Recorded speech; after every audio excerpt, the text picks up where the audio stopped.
Amang Diyos ni Jesucristo, ang salita mo'y totoo, kami ay pabanalin mo. Alleluia, Alleluia, Alleluia, Alleluia.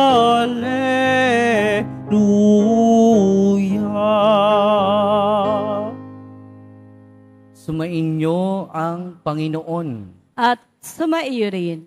Ang mabuting balita ng Panginoon ayon kay San Lucas. Papuri sa iyo, Panginoon. Noong panahong iyon, tinanong ni Jesus ang kanyang mga alagad ng patalinhaga, "Maari bang maging taga-akay ng bulag ang isa ring bulag? Kapwa sila mahuhulog sa hukay kapag ginawa ang gayon. Walang alagad na higit sa kanyang guro, ngunit kapag lubusang naturuan, siya'y magiging katulad ng kanyang guro. Ang tinitingnan mo ay ang puwing ng iyong kapatid, ngunit hindi mo pinapansin ang tahilan sa iyong mata. Paano mo masasabi sa iyong kapatid, 'Kapatid, bayaan mong alisin ko ang iyong puwing,' gayong hindi mo nakikita ang tahilang nasa iyong mga mata?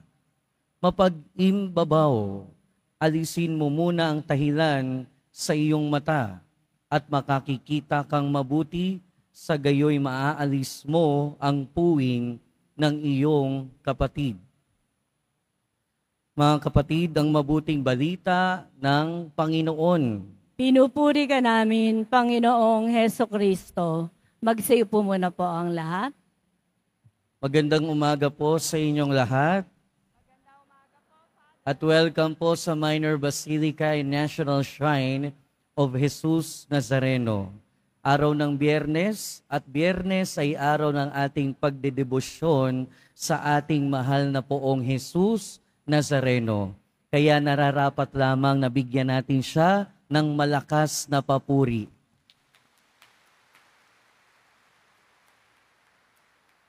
Mga kapatid, dalawang bagay lang. Dalawang bagay ang tinuturo sa atin, o dalawa sa maraming bagay ang tinuturo sa atin ngayon ng ating ebanghelyo. Unang-una, hindi mo maituturo yung bagay na hindi mo natutunan. Hindi maituturo ni numan ang bagay na hindi niya natutunan. Diba meron tayong kasabihan, you cannot give what you don't have. Hindi mo maibibigay yung bagay na wala ka naman. In the same way, hindi mo maituturo sa isang tao yung bagay na hindi mo alam. Kaya nga sinasabi ng ating Panginoon ang tanong, maari ba maging taga-akay ng bulag ang isa ring bulag? Although ito ay patama sa mga Pariseo at Eskriba na laging sumisita at naghahanap ng pagkakamali sa ating Panginoon. Ito rin ay paalala sa atin, hindi natin maituturo sa isang tao ang bagay na wala naman tayo. Kung wala tayong kabutihan, maituturo ba natin ito sa ating kapwa? Kung wala tayong pagmamalasakit, maituturo ba natin ito sa ating kapwa? Kung wala tayong pagmamahal o pagbibigay, hindi natin ito maituturo sa ating kapwa. Mga kapatid, ang ibig sabihin din nito ay lahat ng pagbabago na inaasahan natin sa ating paligid ay walang ibang pagsisimulan kundi ang sarili natin. Kung nais nating magbago yung ating mundo, kung nais nating magbago yung ating paligid, yung ating kapwa, hindi natin pwedeng asahan na sa kanila magbago. Pero dapat sa atin, sa sarili ko. ako ang simula. Kaya lang, ang madalas na nagiging sakit nating mga tao, kapag pagkakamali ang pinag-uusapan, madaling makita yung nasa iba. Kapag kasalanan, pagkukulang yung pinag-uusapan, madaling makita yung nasa kapwa natin.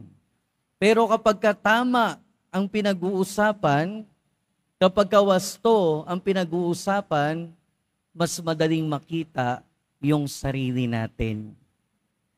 At mas madalas, naisip natin, tayo ang tama, tayo ang wasto.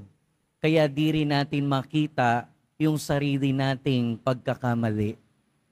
At yun din yung dahilan kung bakit hindi natin makita yung tama na ginagawa ng ating kapwa.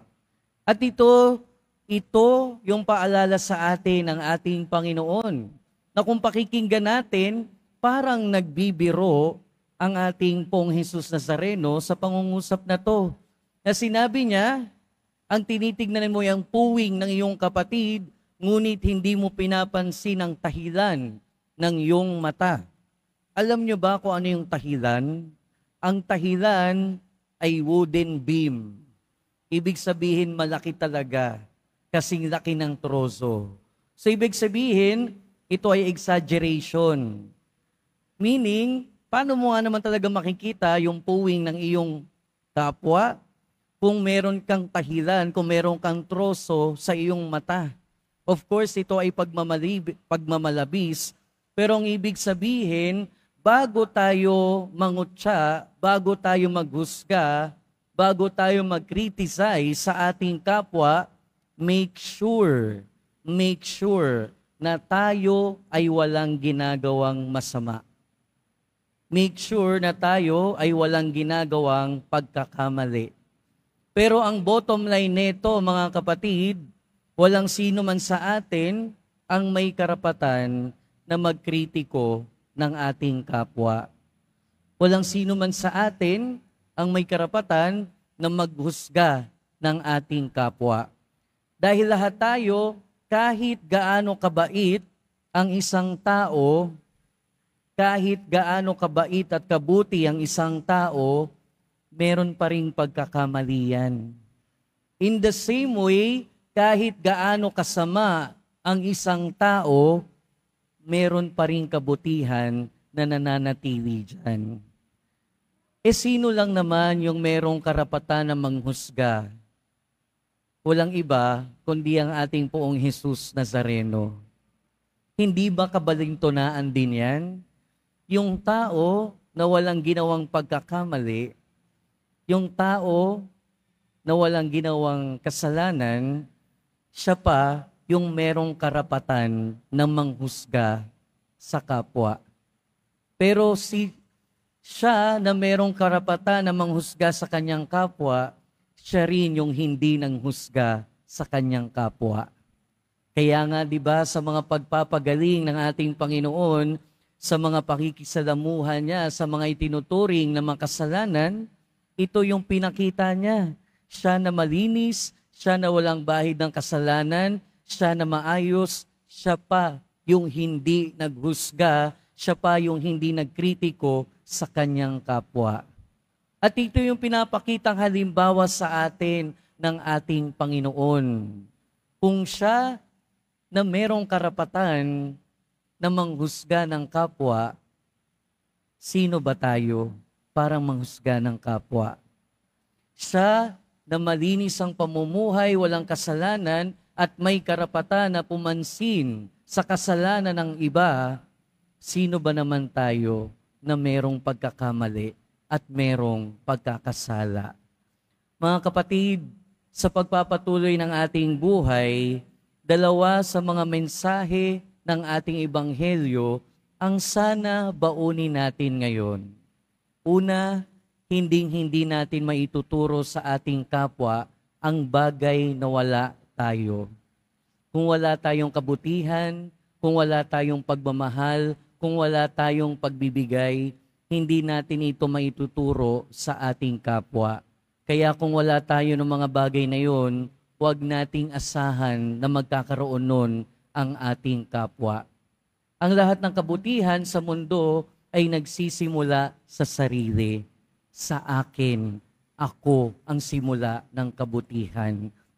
Pangalawa, tinuturo sa atin ng ating ebanghelyo ngayon ang pinapakita na halimbawa ng ating Panginoong Hesukristo.